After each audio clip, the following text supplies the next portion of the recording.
Today it's time to look at the charging curve of the Renault 5 with the 52 kilowatt hour battery. I charged the car at the Tesla Supercharger and I filmed off the screen of the Tesla Supercharger, which is like this, to get the charging curve. But I thought, because I had not great experience because it's so small, and for whatever reason the refresh rate is weird when you do it, that sometimes you can't see very well. I also did a screen recording of the Tesla app when I'm charging, and I turned off all my phone thing that it doesn't turn off, that it really for half an hour it did this.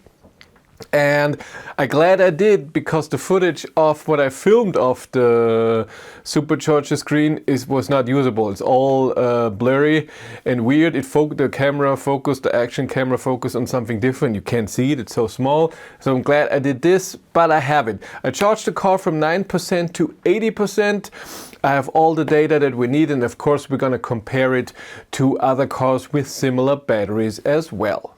If your company has electric cars as company cars, of course you want your employee to charge at home. It's cheaper for you and it's easier for the employee. Tronity has a software solution for you to know how much you have to pay your employee for charging at home. With the Fleet Manager you manage your employees and your cars. Tronity connects to the cars and knows exactly when the car is charging at home and how much. And then you get an easy monthly bill for your employee. If you want to know more, there's a link in the description below. And here we have the app. Takes a bit to initialize, and there we are. It was at 9%, but it went up to 10% right away. It looks good. We go up from 88 to 100 kilowatt to around 20%, and then we slowly go down. Sadly, in this view and also on the Tesla Supercharger, we don't see the voltage or the amp, but we can see very well that the power slowly goes down. It's not like it's 100 and then 80, 70 and then slow. It really goes down very, very slowly. And that's why I really achieved the 30 minutes that Renault is saying for the Renault 5, 10 to 80%. Really took exactly 30 minutes, which is so cool. I mean, at 50% we have 76 kilowatt. That's not bad. We have other cars that are way higher in the beginning, but then at 50% already at that level too. At 60% we are then at 65 kilowatt, and it slowly goes down and it continues even to higher state of charge. I only charged here to 80%, but even charging to 100% is still okay. So 95 to 100% with a colder battery, wasn't frozen or something, took me at the other day 15 minutes or so, which is really okay. 70% we were still at around 58 kilowatt, 75, 54 kilowatt, and then at the 80% you can see we're really at that 30-minute mark, and we're at 49 kilowatt. By the way, if you want to know what's happening behind the scenes, I have a third YouTube channel, Behind the Battery, where I'm vlogging. So if I get a car, what's happening with the car, if there are any news and anything happening, really awesome. But now to the curve, and you can see it looks exactly what we thought it would be. Goes up pretty fast and then slowly, a bit slower to the 100 kilowatt, and then very, very slowly down with almost no jumps. That's really cool. 10 to 80%, 30 minutes. After 10 minutes we have charged 13.7 kilowatt hours.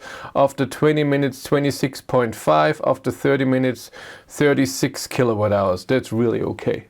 But now let's compare this to other cars, and I have three cars in here: the R5, the ID.3, the old one, not the new one, the one that I had even with the old software where we only had a peak of 100 kilowatt. Now then it was updated to 130 kilowatt peak, but only under 20%. But now the newest version goes out to 150 kilowatt and is 5 minutes faster charging. But this is the old version, and then I have the Kia EV3 with the 58 kilowatt hour battery. So ID.3, EV3 here in this case, both are 58 kilowatt hours. The R5 had 52. And when we look in red, we have the R5, in yellow we have the EV3, the Kia, and in blue we had the ID.3. And you see the ID.3 is 100 kilowatt to around 20-30%, and then goes down a bit faster, where the R5 has to get up, never goes to the peak of the ID.3, but then stays above it and then almost the same except for the end where it's still a bit better. And the Kia EV3 is under the ID.3 and the same as the Renault 5, and then at around 30% it's above, because the EV3 with the big battery or the small battery has the same curve, but in the big battery it goes up to 130 kilowatt. It slowly goes up to that peak. I mean, the peak is at around 55%, and then it slowly goes down until to around 73%, where you get a bump down. That's just a different charging curve, different approach, but very interesting. The kilowatt hours are also very interesting. So I put in the kilowatt hours charged over time. Again, it's the ID.3 with the very, very old charging curve. In red, we have the Renault 5, and it has the lowest. You see, at the end of the 30 minutes, it charged the least kilowatt hours. The ID.3 is above all the others, still around 17 minutes. Then the EV3 charged more kilowatt hours because the curve goes like this, not like this. That's the reason. Then the range added into the battery over time. So I took my range tests that I did with the cars, the average consumption, and then the kilowatt hours charged that we just looked at. But very, very important, I drove these cars in different weather. So for example, the ID.3 I drove, this is wrong, it should be 25. The ID.3 I drove in winter, in January with 3 degrees. The R5 I just did now in April with 8 degrees.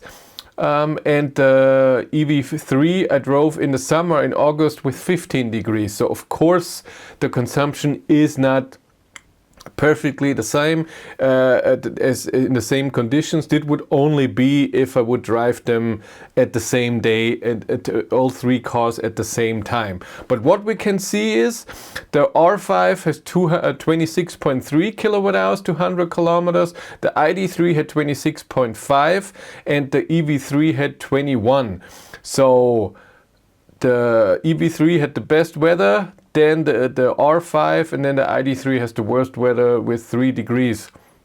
And not even a heat pump, by the way. The other 2 have a heat pump. So when you drive if you drive the R5 at the same temperature as the EV3, it would be a bit closer, but still it's not the major difference. I have no idea why the R5 in my video has such a high consumption.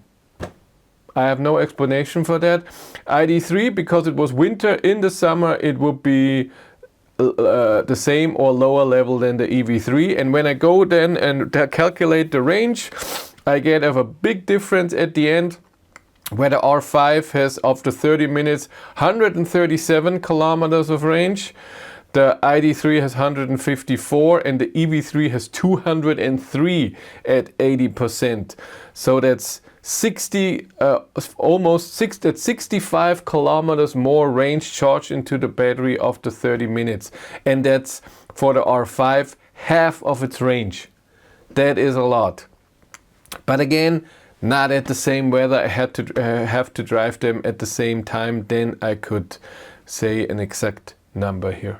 So when it comes to charging, the R5 is not bad. For the 52 kilowatt hour battery and being a low price model, it's really okay, the charging curve. Yes, a peak of only 100 kilowatt, but then it slowly goes down in 10 to 80%, 30 minutes. I think that it's okay. And I said it already in other videos. The ID Polo that's coming out from Volkswagen in September will also have a 52 kilowatt hour battery, will also only have a peak of 100 kilowatt, and will also take 10 to 80%, 30 minutes. So this is around the curve that we can expect from the ID Polo. The only problem the R5 has, we see that here and we saw it in the other videos, is the high consumption. And again, I have no idea why. If you want to follow me on Instagram, BatteryLife1, but that's it for me. Thank you much for watching. Have a great day and take care. Bye.